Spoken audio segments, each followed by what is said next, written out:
Hello students, now we are starting electrostatics physics class 12th. The first question is what is electrostats? Electrostats क्या है?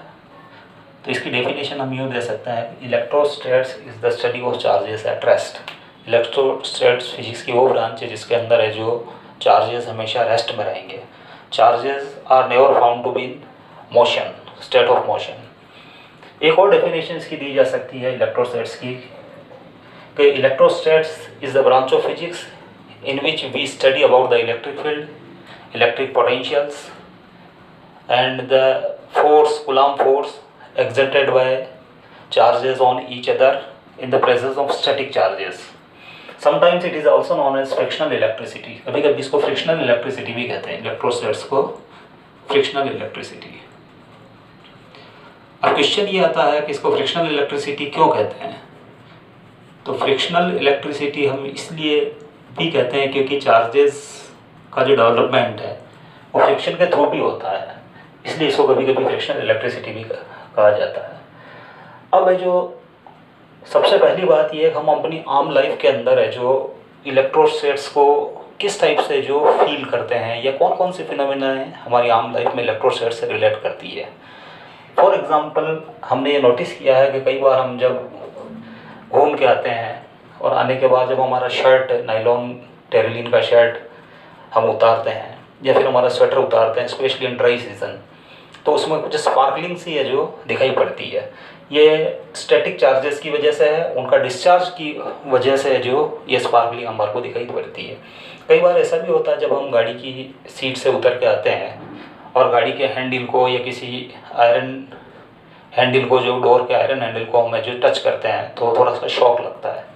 इसके बाद हम ये भी नोट करते हैं कई बार कि बिजली का गिरना यानी इलेक्ट्रिक डिस्चार्ज फिनोमिना, थंडरिंग के दिनों में जब इलेक्ट्रिक डिस्चार्ज फिनोमिना होती है, थंडरिंग जिसको हम कह सकते हैं, उसके अंदर भी कहीं ना कहीं स्टैटिक इलेक्ट्रिसिटी का रोल दिखाई पड़ता है. तो ऐसे बहुत सारे जो आम लाइफ में जो ऐसे बहुत सारी फिनोमिना हैं जो आप इलेक्ट्रोस्टैट से रिलेट कर सकते हैं. सबसे पहले थोड़ा सा ब्रीफ में इसकी हिस्ट्री का भी डिस्कशन करें कि जो सबसे पहले इसकी स्टडी किसने की. तो सबसे पहले थेल्स ऑफ मिलेट्स ग्रीस के अंदर है जो थेल्स नाम का एक साइंटिस्ट, मिलेट्स एक है जो एरिया है उस जगह वो रहता था, उन्होंने जो ये मेंशन किया कि एबोनाइट को हिंदी में अंबर बोलते हैं. एबोनाइट को जब फर से रगड़ा जाता है, फर यानी कैट स्किन, फर से रगड़ा जाता है तो एबोनाइट के अंदर कुछ ऐसी प्रॉपर्टीज़ डेवलप हो जाती है को लाइट ऑब्जेक्ट्स लाइक फीदर्स यानी पंख, डस्ट पार्टिकल के अलावा आप है जो स्मॉल बिट्स ऑफ पेपर भी ले सकते हैं, इन सबको अपनी ओर अट्रैक्ट करने लग जाता है. क्योंकि अंबर का ग्रीक नेम है जो इलेक्ट्रिका या इलेक्ट्रम है, तो इससे ही है जो आगे चल के इलेक्ट्रिसिटी, इलेक्ट्रॉनिक्स, इलेक्ट्रॉन ये सब शब्द है जो ओरिजिनली वहीं से कॉइन्ड हुए हैं. इसके बाद विलियम गिलबर्ट एक अलग साइंटिस्ट था, उसने लगभग 1600 ईयर्स बिफोर टुडे 1600 साल ईस्वी के अंदर उसने जो एक बुक लिखी डी मैग्नेटो के अंदर उसने जो इलेक्ट्रोस्टैट्स का मेंशन किया है. उसने भी यही बताया कि there are pair of insulating objects which on rubbing being charge, वो चार्ज हो जाती है. ऐसा उसने हिस्ट्री के अंदर है जो ऐसा मेंशन आता है. अब फर्स्ट क्वेश्चन ये है कि व्हाट इज चार्ज क्या है. तो चार्ज को हम इस टाइप से डिफाइन कर सकते हैं कि it is an intrinsic property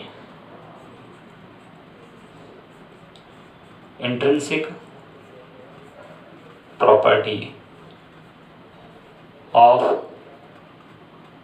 charged bodies by virtue of it two charged bodies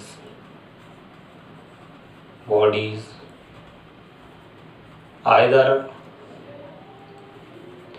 attract each other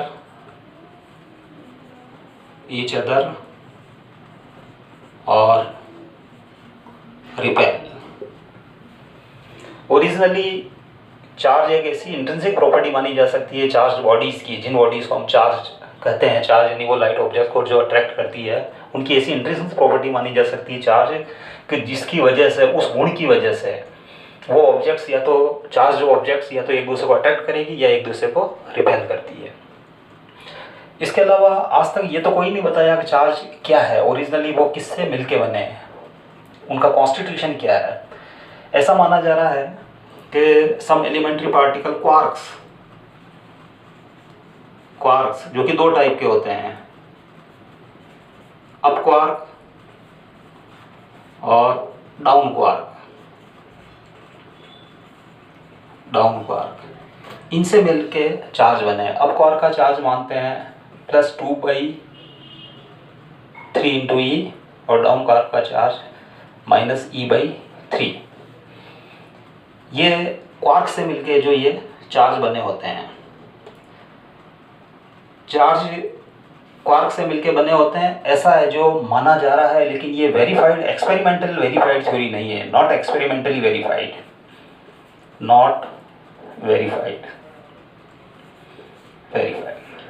अब हमारा क्वेश्चन ये है कि चार्ज कितने टाइप के होते हैं। There are 2 type of charges के 2 टाइप होते हैं, one positive charge, another negative charge. अब क्वेश्चन ये आता है कि पॉजिटिव चार्ज किसको बोलते हैं और नेगेटिव चार्ज किसको बोलते हैं। तो types of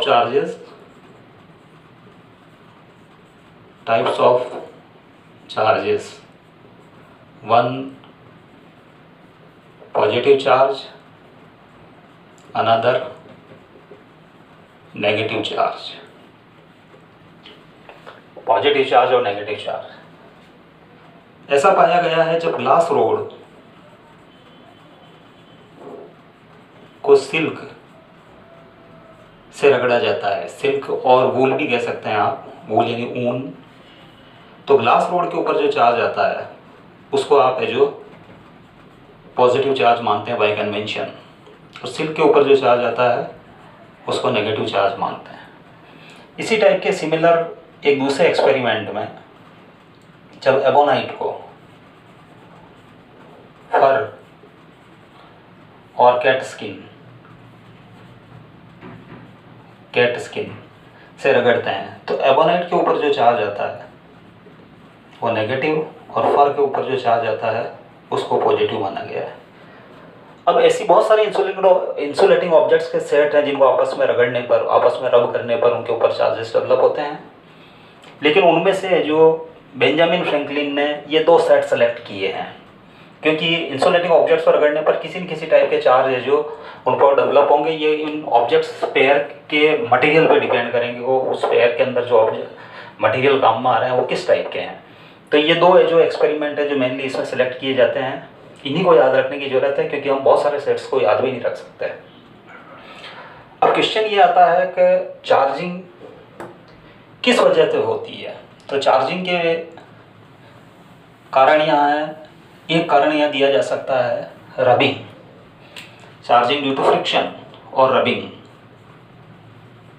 charging due to friction और रबिंग। फ्रिक्शन या रबिंग की वजह से जो बॉडी चार्ज होने का इंप्रेशन देती है, बॉडी चार्ज हो जाती है। अब इसके अंदर क्या होता है कि जब 2 इंसुलेटिंग ऑब्जेक्ट्स को जब आपस में रब किया जाता है, रगड़ा जाता है, तो रगड़े जाने पर क्या होता है कि फ्रिक्शन के अगेंस्ट है जो हम मैकेनिकल वर्क करते हैं, फ्रिक्शन के अगेंस्ट जो मैकेनिकल वर्क होता है वो हीट यानी एनर्जी के अंदर डेवलप हो जाता है, और वो एनर्जी है जो दोनों रबिंग ऑब्जेक्ट्स आपस में शेयर कर लेती है। शेयर करने के बाद जिस ऑब्जेक्ट के एटम्स के आउटर मोस्ट शेल के इलेक्ट्रॉन लूजली बाउंड होते हैं, लूजली बाउंड मतलब उनके न्यूक्लियस उनके ऊपर कंपैरेटिवली कम फोर्स अप्लाई करता है आउटर मोस्ट शेल के इलेक्ट्रॉन के ऊपर, तो वो कम एनर्जी से जो रिमूव किए जा सकते हैं, यानी उनका आयोनाइजेशन पोटेंशियल कम होता है। तो ऐसे एटम के आउटर मोस्ट शेल के इलेक्ट्रॉन उस एनर्जी को गेन करते हैं, और गेन करने के बाद है जो वो वहाँ से जो लिबरेट हो जाते हैं, वहाँ से फ्री हो जाते हैं, और वो उस ऑब्जेक्ट पे दूसरी ऑब्जेक्ट जिससे उसको रब किया गया उसके ऊपर शिफ्ट हो जाते हैं। जिसका आउटर मोस्ट शेल के इलेक्ट्रॉन है जो न्यूक्लियस से टाइटली बाउंड होते हैं। तो हर ऑब्जेक्ट चूंकि इलेक्ट्रिकली न्यूट्रल होती है क्योंकि वो एटम्स से मॉलिक्यूल से मिलके एटम से मिलके बनी होती है। तो एटम चूंकि ये जो न्यूट्रल होता है, तो एटम न्यूट्रल होने की वजह से उसके ऊपर है जो चार्ज, उसका टोटल चार्ज 0 होता है। उसके अंदर पॉजिटिव चार्ज और नेगेटिव चार्ज का सम क्या होता है? 0 होता है। पॉजिटिव चार्ज और नेगेटिव चार्ज का सम 0 होने की वजह से वो न्यूट्रल होती है। अब उसके अंदर जब आपने इलेक्ट्रॉन जो कि नेगेटिवली चार्ज पार्टिकल है, जैसा कि मिल्टन ने अपने ओल्डोर्फ एक्सपेरिमेंट में बताया था कि इलेक्ट्रॉन्स की खोज थॉमसन ने की थी, तो वो नेगेटिवली चार्ज पार्टिकल है। नेगेटिवली चार्ज पार्टिकल होने की वजह से चूंकि वो ऑब्जेक्ट इलेक्ट्रिकली न्यूट्रल थी और वहाँ से इलेक्ट्रॉन जो लिबरेट हो चुका है, तो इक्वल अमाउंट का पॉजिटिव चार्ज उसके पीछे जो उस बॉडी पे स्टे करता है, उस बॉडी के ऊपर रह जाता है। और इलेक्ट्रॉन जो कि नेगेटिव चार्ज कैरी करता है और दूसरे ऑब्जेक्ट पे शिफ्ट हो रहा है, तो दूसरी बॉडी है जो नेगेटिवली चार्ज मानी जाती है। तो ये है चार्जिंग ड्यू टू फ्रिक्शन की वजह से बॉडी का चार्ज हो जाना। फ्रिक्शन चार्जिंग के जो और कुछ तरीके भी हैं, जिसके अंदर सेकंड रीजन जो है चार्जिंग बाय इंडक्शन,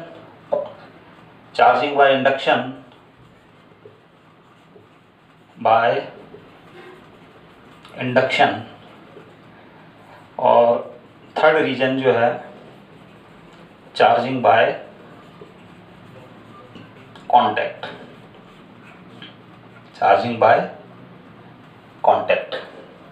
ये जो उसका रीजन दिया जा सकता है, ये चार्जिंग के जो अदर रीजन्स दिए जा सकते हैं, charging by induction, charging by contact. अब इसके अंदर है जो इम्पॉर्टेंट बात ये है कि हमको चार्जेस के बारे में थोड़ा और डिस्कशन करना चाहिए कि सबसे पहला क्वेश्चन तो ये है कि चार्जिंग की इस नेमिंग के पीछे रीज़न क्या है। जो बेंजामिन फ्रैंकलिन ने पॉजिटिव और नेगेटिव चार्जेस का जो कन्वेंशन दिया, आप किसको पॉजिटिव बोलते हैं, किसको नेगेटिव बोलते हैं, तो उसकी नेमिंग के पीछे रीज़न ये है कि जैसे आपने जब ग्लास रोड को जो सिल्क से रब किया था, सिल्क से, तो ग्लास रोड पे जो चार्ज आया पॉजिटिव और सिल्क पे जो चार्ज आया नेगेटिव। अब ग्लास रोड और सिल्कों को अगर है जो वापस टच कर दिया जाए, कांटेक्ट में लाया जाए, तो उनका टोटल चार्ज है जो क्या हो जाता है? 0 हो जाता है। टोटल चार्ज क्या हो जाता है? 0। अब चूंकि हमको ये पता है कि कोई पॉजिटिव इंटीजर जैसे +2, उसको सेम मैग्नीट्यूड के नेगेटिव इंटीजर से ऐड किया जाए, तो हमको पता है कि उनका सम 0 होता है। तो चूंकि यहाँ पॉजिटिव और नेगेटिव चार्ज का सम अगेन 0 आ रहा है, तो इसलिए इसका मतलब है जो इस ग्लास रोड के चार्ज को उन्होंने बाय कन्वेंशन पॉजिटिव दिया और उतने का उतने ही अमाउंट के जो नेगेटिव चार्ज को नेगेटिव रियल वैल्यू उसने प्रोवाइड की। ये इसके नेमिंग के पीछे रीज़न है। इसके बाद इन चार्जेस के अंदर है जो एक बहुत कॉमन प्रॉपर्टी पाई गई है।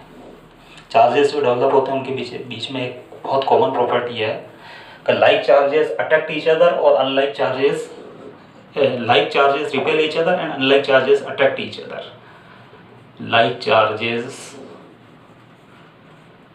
repel each other and unlike charges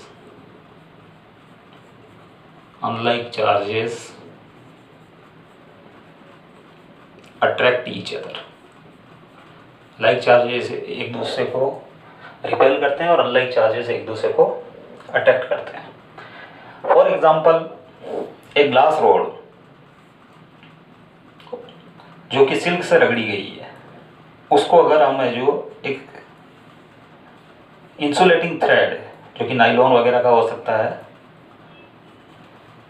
nylon से लटका देते हैं, सस्पेंडेड किया जाता है, फ्रीली सस्पेंडेड, और एक दूसरी ग्लास लो सिमिलर आइडेंटिकल जिसको भी हमने सिल्क से रगड़ रखा है, तो हमको पता है कि जो ग्लास रोड को जब सिल्क से रगड़ा जाता है तो उसके ऊपर पॉजिटिव चार्ज आता है। इनको इस टाइप से फ्रीली सस्पेंड करने पर यह पाया गया है कि दोनों रोड एक दूसरे को रिपेल करती है, दोनों रोड एक दूसरे को रिपेल करती है। तो इससे ये प्रूव होता है, जो कि आइडेंटिकल सिचुएशन है ये, इसमें भी ग्लास रोड थी, इसमें भी ग्लास रोड थी, ग्लास रोड को सिल्क से रगड़ा गया था, इसमें भी ग्लास रोड को सिल्क से रगड़ा गया था और उनको लटकाया गया। चूंकि ग्लास रोड को दोनों को सिल्क से रगड़ा गया तो इनके ऊपर जो चार्ज डेवलप होंगे उसको पॉजिटिव चार्ज भी बोला गया, तो दोनों को पॉजिटिव चार्ज होंगे। और अगर वो इस टाइप से पास पास लटकाने पर वो एक दूसरे को रिपेल कर रही है, इसका मतलब like charges repel each other, repel each other. अब इसी टाइप का एक सिमिलर एक्सपेरिमेंट जिसके अंदर एक ग्लास रॉड जिसको आपने जो सिल्क से रगड़ रखा है, उसी के पास एक दूसरी रॉड जो कि एबोनाइट की है, जिसको फर से रगड़ा है आपने, उसको लटका दिया जाए, फर से रगड़ा है उसको लटका दिया जाए। चूंकि एबोनाइट को फर से रगड़ने पर जो चार्ज का टाइप डेवलप होता है उसको चूंकि आपने नेगेटिव चार्ज बोला है, तो ये नोट किया गया है कि दे अट्रैक्ट ईच अदर, वो एक दूसरे को क्या करती है, अट्रैक्ट करती है, अट्रैक्ट्स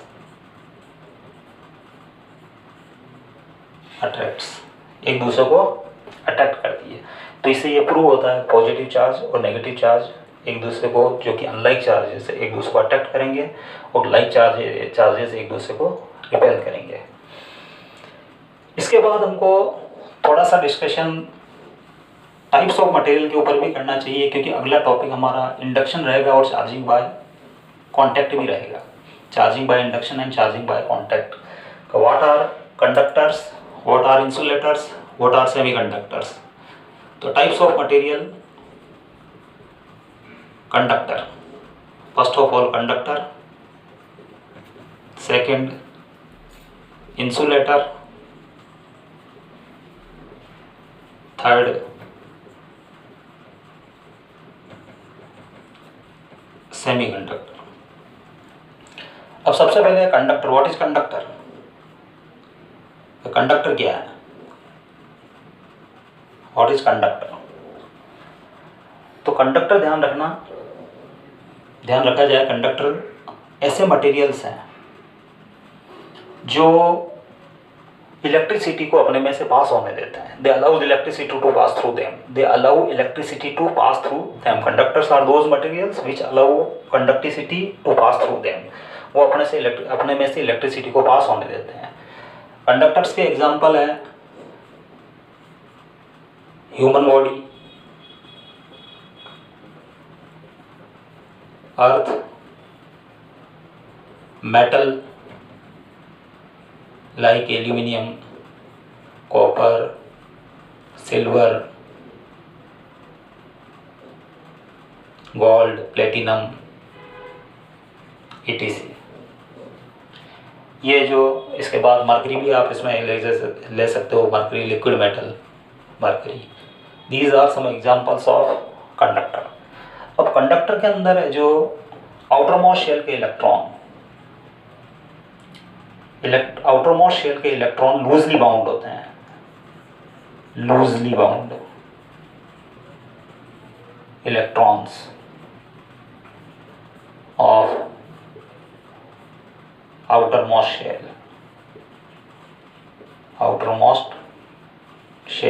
शेल के इलेक्ट्रॉन लूजली बाउंड होते हैं, और ये इतने लूजली बाउंड होते हैं कि उस कंडक्टर की बाउंड्री में उसके होल वॉल्यूम के अंदर फ्रीली मूवमेंट कर सकते हैं, इतने लूजली बाउंड होते हैं। और आप इसको इलेक्ट्रॉन गैस भी कह सकते हो। उन इलेक्ट्रॉनों की नंबर जो है वो है जो इस रूम के अंदर जो गैस के मॉलिक्यूल्स हैं उनकी नंबर डेंसिटी के ऑलमोस्ट इक्वल होने की वजह से आप इसको इलेक्ट्रॉन गैस भी कह सकते हैं। और इनकी डेंसिटी नियरली है जो 10⁻24 इलेक्ट्रॉन्स पर मीटर क्यूब होती है, इलेक्ट्रॉन्स पर मीटर क्यूब होती है। तो इतनी ज़्यादा नंबर डेंसिटी के इलेक्ट्रॉन है जो उसके अंदर प्रेजेंट होते हैं। और ऐसे मटेरियल्स को जब किसी हाई पोटेंशियल या ऐसी बॉडी जो कि पॉजिटिवली या नेगेटिवली चार्ज है उसको अगर कनेक्ट कर दिया जाए अर्थ से, तो उसमें से इलेक्ट्रिसिटी पास हो जाती है। इसके बाद सेकंड जो आता है इंसुलेटर, क्योंकि आप इंसुलेटर किसको कहते हैं, तो insulating materials are those materials those materials which do not allow electricity to pass through them, जो इलेक्ट्रिसिटी को अपने में से पास होने की परमिशन नहीं देते हैं। इनके अंदर है जो इलेक्ट्रॉन्स, आउटर मोस्ट शेल के इलेक्ट्रॉन्स टाइटली बाउंड होते हैं। Electrons tightly bound,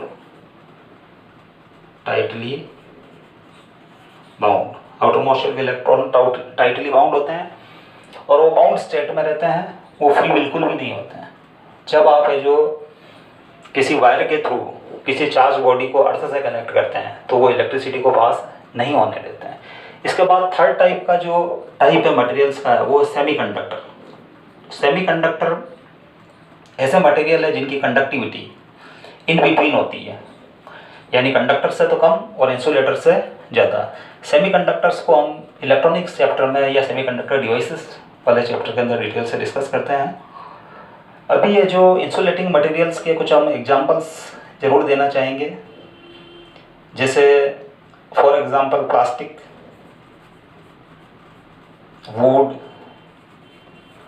mica, wax, glass, etc are some examples of insulating objects। ये इंसुलेटिंग ऑब्जेक्ट्स के इसके एग्जाम्पल है। तो कंडक्टर वे मटेरियल जो इलेक्ट्रिसिटी को अपने में से पास होने देते हैं, और इंसुलेटिंग वो मटेरियल है, इंसुलेटिंग मटेरियल्स जो इलेक्ट्रिसिटी को अपने में से पास नहीं होने देते हैं। इसके अलावा इंसुलेटिंग मटेरियल्स को हम कभी कभी डाइलेक्ट्रिक्स भी कहते हैं। डाइलेक्ट्रिक मटेरियल, इंसुलेटिंग मटेरियल्स को समटाइम्स नॉन एज डाइलेक्ट्रिक्स या dielectric material. Dielectric material, dielectric material की एक डेफिनेशन भी दी जा सकती है कि which allows electric effects, allow electric effects, electric effects to pass through them,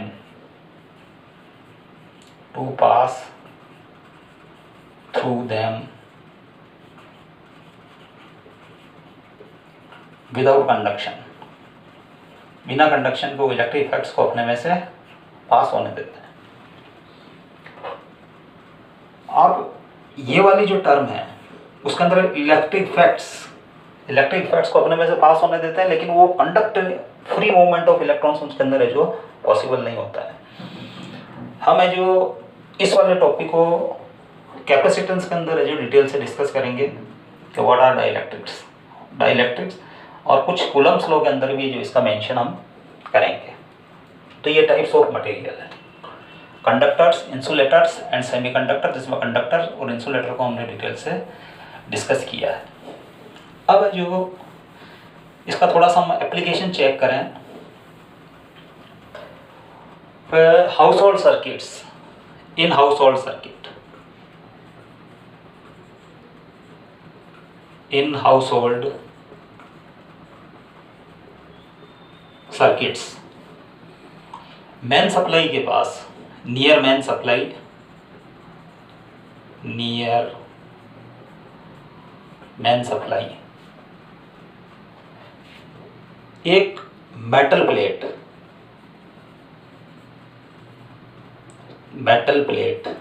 जो कि थिक टाइप की होती है, थिक टाइप की, वो है जो डीपली बरीड, अर्थ के अंदर थोड़ी सी है जो गाड़ दी जाती है, डीपली बरीड थोड़ी सी गहराई में है जो गाड़ दी जाती है, और वहां से एक thick metal wire, thick metal wire linked with main supply से जुड़ा रहता है, मेन सप्लाई। अब हमारे घर के अंदर जो भी इंस्ट्रूमेंट्स हैं जैसे television, electronic instruments, electrical instruments, fridge, iron, electric iron ETC, उनके अंदर है जो इलेक्ट्रिकल कनेक्शन जहाँ होता है, जहाँ प्लग होता है, प्लग, उसके अंदर जो 3 वायर्स होते हैं, एक लाइव वायर, एक neutral wire, 2 live wires, live wire, एक neutral wire, 2 live wire and 1 neutral wire. अब क्या होता है कि किसी इलेक्ट्रिक फॉल्ट की वजह से अगर by the way live wires, अगर है जो आपके instrument, television, fridge, electric iron और भी इंस्ट्रूमेंट्स हो सकते हैं, अगर उनकी मेटल बॉडी से टच हो जाए तो उनके ऊपर चार्ज आ जाता है करंट के थ्रू, उनके ऊपर चार्ज हो जाता है। और इस कंडीशन में अगर हमारा हाथ उसके ऊपर लग गया, और चूँकि हमारी body good conductor of electricity है, तो वो चार्ज हमारी बॉडी के थ्रू अर्थ के अंदर जाएगा, तो उस कंडीशन के अंदर जो हमको शॉक लग सकता है, और वो शॉक एक फैटल शॉक हो सकता है, घातक।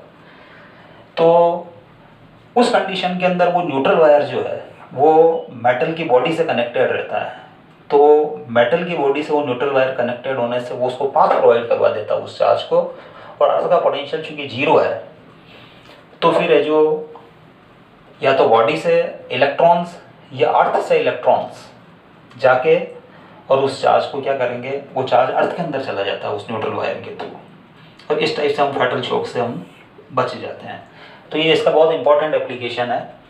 इसी टाइप से जो थंडरिंग फिनोमिना के अंदर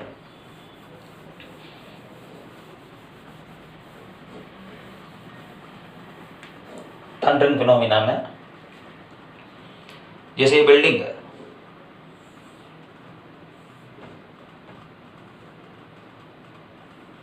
ये एक बिल्डिंग है, इसके ऊपर फ्रिक्शन की वजह से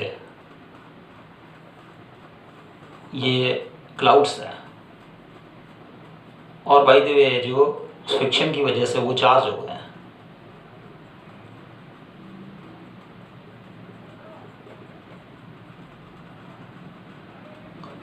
तो चूंकि अर्थ फुल ऑफ इलेक्ट्रॉन्स, अर्थ के अंदर फ्री इलेक्ट्रॉन्स की नंबर बहुत ज़्यादा है, तो इन नेगेटिव चार्जेज की प्रेजेंस के कारण अर्थ से इलेक्ट्रॉन्स अट्रैक्ट होके इस बॉडी के टॉप पार्ट के ऊपर है जो कलेक्ट हो जाते हैं, और इलेक्ट्रिक फील्ड लाइंस पॉजिटिव से नेगेटिव चार्ज की ओर बन जाती है।